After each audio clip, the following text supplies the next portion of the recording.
दोस्तों आज की कहानी बताई जाती है छत्तीसगढ़ की, जहाँ पर एक सोनू नाम का लड़का रहा करता था। इसके दूध की डेयरी होती है और दूध से इसका अच्छा खासा कारोबार हो रहा था। क्योंकि सोनू अब बड़ा हो गया था, तो इसके पड़ोस के एक आदमी इसके पिताजी के पास में आते हैं और कहते हैं कि भाई साहब सोनू की अब शादी करा दीजिए। अब आपका काम धंधा भी बिल्कुल ठीक-ठाक चल रहा है और सोनू की शादी की उम्र भी हो गई है। उसकी बात उसके पिताजी को बड़ी अच्छी लगती है और वो उसी से कह देते हैं कि भाई साहब अगर कोई लड़की सोनू के लिए है, तो आप देख कर बताइएगा। जो उसके साथ वाले पड़ोसी होते हैं वो एक लड़की की तलाश करते हैं और एक लड़की उनको मिल जाती है जिसका नाम होता है सावित्री। सावित्री के पिताजी से इन दोनों की शादी की बातचीत होती है और शादी की बातचीत दोनों की होने के बाद सोनू और सावित्री की शादी फिक्स हो जाती है। शादी से पहले सावित्री अपने पिताजी से कहती है कि पिताजी मेरा पढ़ने का बड़ा मन है, क्योंकि सावित्री जो है वो पढ़ने में बड़ी अच्छी थी, काफ़ी तेज़ थी। अपने पिताजी को अपनी सारी बात बताती है। उसके पिताजी कहते हैं, "बेटा अब तो तुम्हारी शादी मैंने कर दी है और तुम्हारा रिश्ता मैंने लगा दिया है।" तो सावित्री अपने पिताजी से कहती है कि, "पिताजी क्या मैं वहाँ पर रहकर पढ़ नहीं सकती?"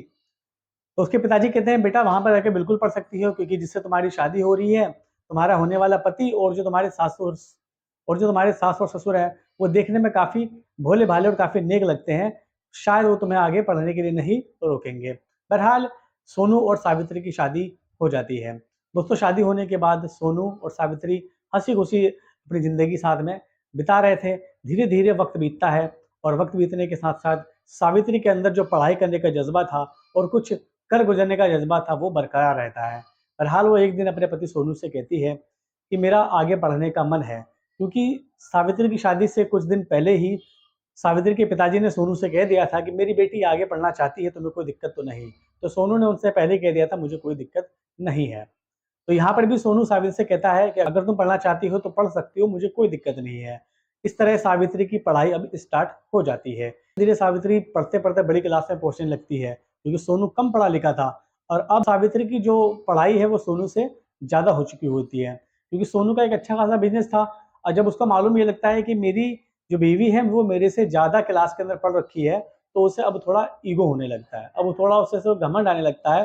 वो उससे कहता है कि सावित्री देखो, हमारे पास में अच्छा खासा बिज़नेस है, जो मेरी दूध की डेयरी है, तो उसे उससे 10-12 हज़ार रुपए आराम से मैं रोज़ के कमा लेता हूँ। मैं इस पढ़ाई करने की ओर है नहीं, तुम अपना घर पे ही रहकर अपना काम-धाम सँभालो। ये सुनकर सावित्री थोड़ी उदास हो जाती है, क्योंकि उसके अंदर एक जज़्बा था कुछ कर गुज़रने का।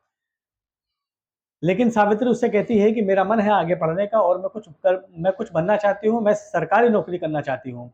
बहरहाल इन दोनों में बातचीत चलती रहती है, लेकिन सावित्री अपनी पढ़ाई नहीं रोकती है, जिसकी वजह से उसके घर के अंदर आए दिन कलेश का माहौल बना रहता था। अब सोनू को भी धीरे-धीरे सावित्री की इस हरकत पर गुस्सा आने लगा था, क्योंकि उसका अंदर का जो घमंड था वो उसको झकझोर रहा था कि मेरी बीवी से आगे बड़ी-बड़ी क्लासों में पहुँच चुकी है और मैं उससे कम दर्जे का पढ़ा लिखा हूँ। ये बात उसको अंदर ही अंदर झकझोर रही थी। अब एक दिन इन दोनों के क्लेश का मामला इतना ज़्यादा बढ़ जाता है कि वो क्लेश कुछ ज़्यादा ही हो जाता है, जिसकी वजह से सावित्री ये घर छोड़कर अपने मम्मी और पिताजी के पास में चली जाती है। वहाँ पर जाकर अपने पिताजी को सारी बात बताती है। उसके पिताजी सावित्री का बड़ा साथ देते हैं। वो कहते हैं बेटा अगर तुम्हारा मन है कुछ पढ़ने का, कुछ कर गुजरने का, तो मैं तुम्हारा पूरी पढ़ाई में पूरा साथ दूँगा। इस तरीके से उसे उसके उसके पिताजी फिर से उसकी पढ़ाई शुरू करवा देते हैं। धीरे-धीरे वक़्त बीतता है। सोनू ना तो सावित्री से बातचीत करता था और ना ही उसे लेने जाता था।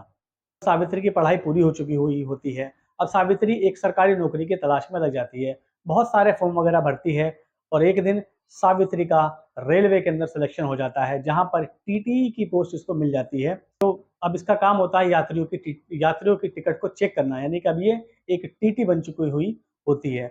उधर सोनू के यहाँ पर फूड सेफ्टी डिपार्टमेंट की छापेमारी हो जाती है, क्योंकि सोनू के यहाँ पर जो दूध बिकता था, उसकी डेयरी में जो दूध बिकता था, उसके अंदर कुछ मिलावटी पदार्थ पाया जाता था, जिसकी वजह से सोनू के ऊपर केस हो जाता है। इसकी सारी जमा पूंजी उस केस को निपटाने में खत्म हो जाती है, लेकिन ये केस अपना हार जाता है। दोस्तों केस हारने की वजह से सोनू को 6 महीने की जेल भी काटनी पड़ती है। अब उसके बाद सोनू के ऊपर दुखों का पहाड़ टूट जाता है। यहाँ इसका काम-धाम बिल्कुल बंद हो चुका होता है और वहाँ सावित्री से इसका तलाक हो चुका हुआ होता है। जब ये वापस 6 महीने बाद जेल से वापस आता है, तो उसका कारोबार एकदम ठप हो जाता है। अब धीरे-धीरे इसके पास अब खाने के भी लाले पड़ने लगते हैं। ये दर-दर भटकने की नौबत इसकी आ जाती है, तभी अचानक एक अपने दोस्त के पास में जाता है और दोस्त से सारी की सारी अपनी कहानी उसको बता देता है। उसका दोस्त उसका थोड़ा-सा साथ देता है और कहता है कि सोनू तुम चिंता मत करो, मैं तुम्हारी एक रेलवे स्टेशन पर चाय की दुकान खुलवा दूंगा। तो वहाँ पर जाते हैं वो दोनों, एक टी स्टॉल देखते हैं जो काफ़ी दिनों से वहाँ पर बंद होता है, और इस तरीके से उसका दोस्त उस बंद टी स्टॉल को दोबारा खुलवा देता है, जिसकी जिम्मेदारी इस सोनू को दे दी जाती है। सोनू वहाँ पर बड़ी मेहनत से अपना चाय बेचने का काम करने लगता है। धीरे-धीरे उसकी चाय की जो दुकान है वो फलने और फूलने लगती है। जो भी वहाँ पर रेगुलर के यात्री होते हैं, वो आते हैं तो उसी के यहाँ पर चाय वगैरह पिया करते थे। जितने भी वहाँ के टीटी वगैरह होते थे, उसी की दुकान से चाय-पानी पिया करते थे। दोस्तों, इस तरीके से सोनू की ज़िंदगी चली आ रही थी, और यहाँ सावित्री जो एक टीटी बन चुकी हुई होती है, अब उसकी नौकरी लग चुकी होती है, और नौकरी का पहला ही दिन इसी रेलवे स्टेशन पर उसकी जॉइनिंग होती है, जहाँ पर ये सोनू चाय बेच रहा होता है।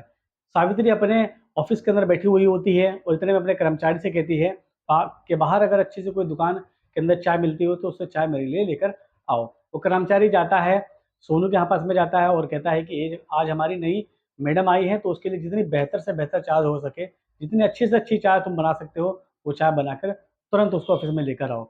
सोनू कहता है, बिल्कुल साहब, आप चिंता ना करें, मैं बहुत अच्छी चाय बनाकर मैडम के लिए भी लेकर पहुँचता हूँ। सोनू केतली के अंदर चाय और हाथ में एक डिस्पोजल गिलास लेके उस ऑफ़िस के अंदर पहुँचता है, और कहता है कि चाय के लिए ऑर्डर किसने करा था? इतने में सावित्री अपनी नज़र उठाती है, सोनू को देखती है, सोनू सावित्री को देखता है, दोनों देखने के बाद एक-दूसरे को देख के सन्न रह जाते हैं, दोनों चौंक जाते हैं। तो सावित्री अभी एक टीटी बन चुकी हुई होती है, और सोनू वही एक चाय वाला बना होता है। दोस्तों, सावित्री सोनू के हाथ में चाय की केतली देख के बड़ी दंग रह जाती है, बड़ी हैरान हो जाती है, और उधर सोनू सावित्री को इस सीट पर देखकर बड़ा ही आश्चर्यचकित रह जाता है। बहरहाल सोनू उसको चाय देकर वापस होने लगता है, तो सावित्री उससे पूछती है कि सोनू रुको। उसके पास में जाती है और कहती है, तुम्हारा तो एक अच्छा खासा काम धंधा चल रहा था, फिर तुम्हारी ये हालत कैसे हो गई? सोनू कहता है, क्या बताऊँ मैडम, सब समय का खेल है।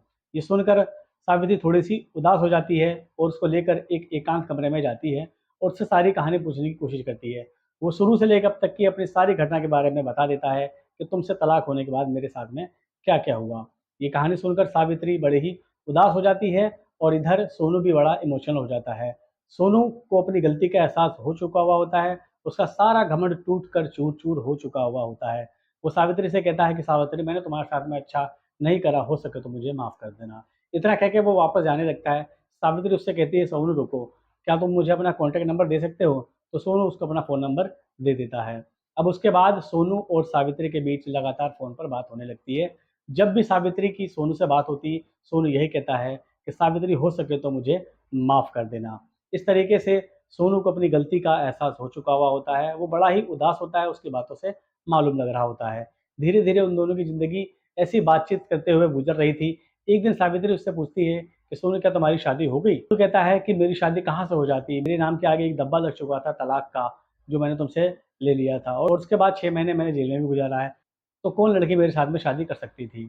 खैर मेरी छोड़ो, तुम बताओ, क्या तुमने शादी कर लिया? सावित्री कहती है, नहीं, मैंने भी शादी अब तक नहीं करा। ये सुनकर सोनू तुरंत उससे कह देता है कि सावित्री, क्या ऐसा नहीं हो सकता कि हम दोनों फिर से एक साथ रह सकें?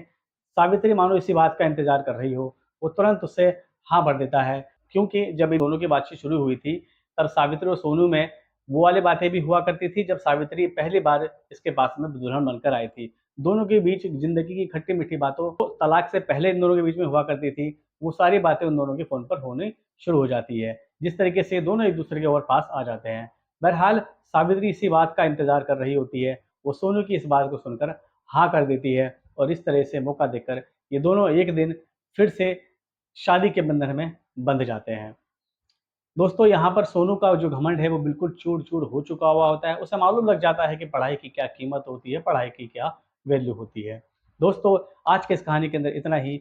आपकी इस कहानी को लेकर और पढ़ाई को लेकर आपकी क्या राय है, कमेंट करके ज़रूर बताइएगा। मिलते हैं अगली वीडियो में नई कहानी के साथ।